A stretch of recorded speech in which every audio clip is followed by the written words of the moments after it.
So, my question is about affirmation and wanting to be feeling the vibration of success or abundance or something like that. And it can feel good to say maybe just an affirmation of I am wealthy, but maybe I'm not wealthy. Maybe it's better to say this is really good. Becoming more wealthy, or it's really good because when you say something you don't mean, the universe hears what you mean. So every subject is two subjects, wanted and absence of it. It's like a stick with two ends.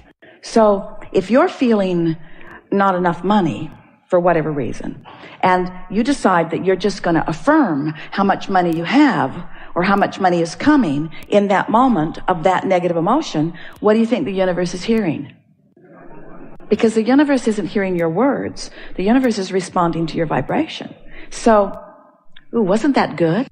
Isn't that a good thing to know? And here's another nice way of looking at it. Do 100% of your affirming from the high-flying disc. And do no affirming from any other disc.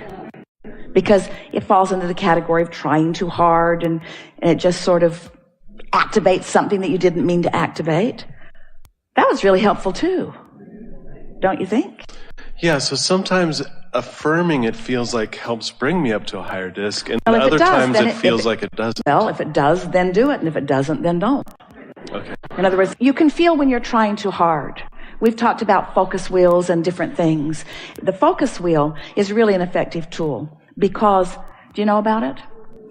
Esther draws it on a piece of paper, and she puts two small circles in the center, one that says what she's reaching for, and then at the end she makes a stronger statement of what she feels she's achieved, and then about 12 circles around the edge. So she makes her statement of intent and then says something that doesn't compromise what she's going for. In other words, if you're saying I'm wanting to be financially abundant, and the reason that you're doing the focus wheel is because you are really trying to focus yourself into more abundance, you've already asked the universe for it, but you're not really feeling it. And so you're doing a focus wheel in order to focus yourself into more abundance. As you say, all the money I want is flowing to me, as that's not something that you believe, then that statement has a backfiring. Now you're practicing the wrong end of the stick. You're saying something you don't mean, and the universe is hearing what you mean. And so if you keep affirming under those conditions, you will reinforce how not enough money you feel. Does that make sense to you? Oh, Abraham, this is hard. I'm just trying. So that's when we say start with something general. There is all manner of abundance around. Well, if you believe that, then you didn't contradict anything there. So you made a statement that allows you to still float on the high-flying disc or move in the direction of it. Abundance comes in lots of forms. We have abundance of sunshine. We have abundance of water. We have abundance. And don't say things you don't mean. If it's been cloudy for a month, don't say that. If you're in a drought, don't say that either. You see what we're getting at? You have to say what you mean that feels good when you say it. So you got to feel around and find those things, because what you're doing, you're establishing that first 17 seconds. And the first 17 seconds that you establish is what's going to keep the momentum going. And law of attraction will help you find the more and the more and the more and the more. So two things are your objectives. One is you want to be on the high-flying disc if you can. The other is you want to be as general as you can so that you not compromise. And you want not to emphasize or add energy to, you do not want to affirm what you do not want. And so this is a little bit tricky thing that we are clarifying here. Sometimes by demanding what you want in feeling the absence of it, you affirm in opposition to what you mean to affirm. Esther had the most exhilarating experience a few weeks ago with these two little people that she loves more than life itself, her granddaughter and grandson. They went to the fair in Del Mar. And right from the beginning, they got off on different foots.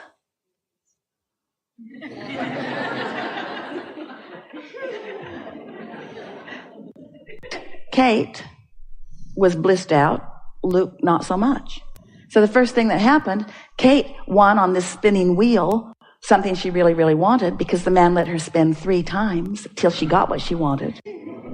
Luke spun once and got something he didn't want and didn't get offered any more spins. Not fair, is it? So then off they went. The little games. Luke plays basketball. He's really, really good at it. But there was a sort of rigged hoop. And Esther couldn't spend enough money to help him get one in. 3 more balls, please. 3 more balls, please. 3 more balls, please. 3 more balls, please. Kate threw it. First time, went in. Freaky. She won a great big Pegasus. So beautiful, pink and white. So as the day progressed, it was like that. Just more of the same. Kate won so many things that they had to make a trip to the car. They couldn't carry them all. And Luke said, it's like they don't want me to win. And Esther just observed. She wanted him to change his mood. She so wanted him to feel different than he did. She just wanted to shake him into happiness.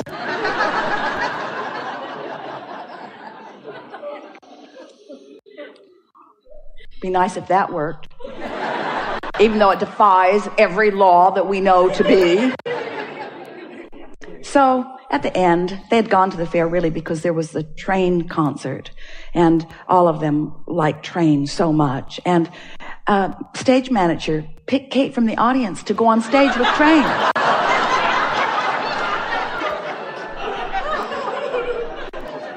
Incredible.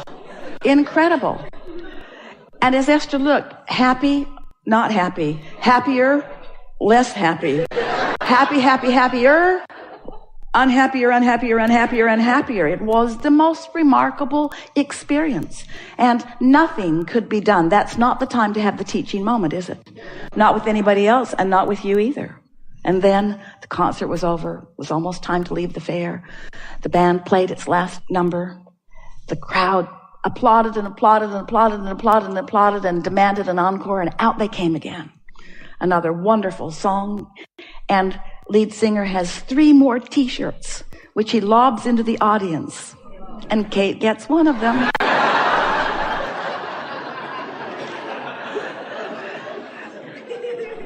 And so, as Esther watched this, because sometimes Kate is Luke, and sometimes Luke is Kate, and sometimes Esther is Kate, and sometimes Esther is Luke. In other words, we do not want Luke to seem synonymous with being out of the vortex, because he isn't out of the vortex. He isn't off his high-flying disc. He just was that day. And everything reflected his mood, and everything reflects your mood too. And so we want you to take one day at a time and to recognize that this is the day, this is the moment that is your point of attraction. And in this moment that is your point of attraction, how you doing? And if you're doing all right, then affirm. If you're not doing all right, then do something about doing all right. And sometimes the best thing that you can do about feeling better than how you're feeling is take a nap. Sometimes that's the best choice. Or take a walk. Don't call that friend that you vent to. Don't vent. Don't verbalize. Don't affirm. Don't affirm with your words. Don't affirm with your mind. Don't affirm with your fist. Don't affirm. Don't affirm unless you're sure you're on the high-flying disc. It is our promise to you. As you know the difference, and you do. And when you're on the high-flying disc, you get more and more specific. And when you're on less than high-flying discs, you become less and less and less specific. In other words, the less specific you are, the sooner that path dries up. The more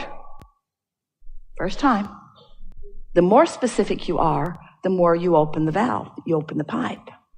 So open your pipes generally. When you're sure they're open, then talk more about it, give it more airtime, more examples, remember more things. Have you ever opened a pipe just a little bit and every bad thing that ever happened to you flooded into your mind? You got that pipe wide open, didn't you? And all the stuff that you do not want flows into your experience. You ever opened a good feeling pipe? And everything that you want flows into your experience. It seems like a good time to talk about how things move from vibration into tangible. Yeah. Through the pipe. But how does it happen?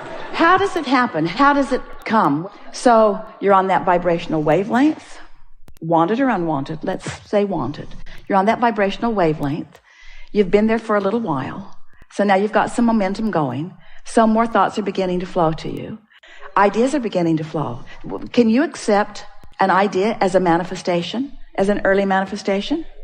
Oh, here's an even better question. Can you accept an emotion as a manifestation? Ooh, it is, isn't it? So what's an emotion a manifestation of? It's a manifestation, an amplification, a demonstration of your vibration. Your vibration and what? Your vibration and its relationship to its subject. So the stronger the emotion you feel, not good feeling or good feeling, then the more access you have to ideas and future manifestations. You see how it works? So you want to not think about those things that don't feel good, and you want to think about those things that do feel good. But most of all, you want to know the difference, do you? So can you think about a lot of subjects that you've had, or a lot of conversations that you've had with a lot of people about manifestations as you've been sorting them into wanted and unwanted piles? Can you feel the futility of that? Can you feel how often that you were on a not very high-flying disc, and that was the time that you had a teaching moment with someone that you care about? Have you ever got after somebody about something that they didn't just demonstrate more of it to you? It's uncanny. You say, didn't I just tell you that? And they want to say, I don't know what came over me. I just had such a strong impulse to give you more of this thing that I know you do not want. I didn't mean to do it. I was just walking along minding my own business, and I felt inspired to annoy you, and I don't know where it came from. I don't know where it came from. So, helpful? Yes. Do you want to chew a little more, or did that satisfy it? Affirmations. Affirming when you're on that high-flying disc is kind of... And don't worry about it. If you're affirming something that you don't mean and it doesn't feel bad, then keep affirming it. Because there are things that you really don't want to do. Esther said, Abraham, I get this high-flying disc. You want me to get on the high-flying disc and then get on the high-flying disc and then take a walk, get on the high-flying disc and then write an email, get on the high-flying disc and then have a conversation with someone I care about, get on the high-flying disc and then. But Abraham, I have stuff I have to do today, whether I'm on the high-flying disc or not. You know, there's just stuff I have to do. And we say, well, we would like you to eventually get over that. We would like you to eventually get to the point that if you're not on the high-flying disc, that you just are unwilling to proceed. And you say, but I probably should go to work. And we say, then get on the high-flying disc. And you say, but I have to go tomorrow. I don't think there's enough time for me to get on the high-flying disc about that. And so we know that there are things that you have to do, that there are things that you are committed to, that there are action things that you have momentum about. But it is our promise to you that as every chance you get on the high-flying disc. It won't be long. If you wake up tomorrow with the dominant intent to get on the high-flying disc, you might not make it till breakfast before you fall off of it. But the next day, you get on the high-flying disc, and you might not make it till breakfast. But the next day, you get on the high-flying disc, you'll sustain it a little longer, and the next, and the next, and the next, and the next, and the next, until just with that simple intention of getting the day started by appreciating and finding something to feel good about, you'll begin to develop a propensity for finding it. It just gets easier and easier and easier and easier. And then within 4 or 5 or 6 days of it, demonstrations of it that you will relate to your determined reaching for it will be so abundant in your day that you will never again question the relationship between the mood that you are deliberately choosing and what's happening next.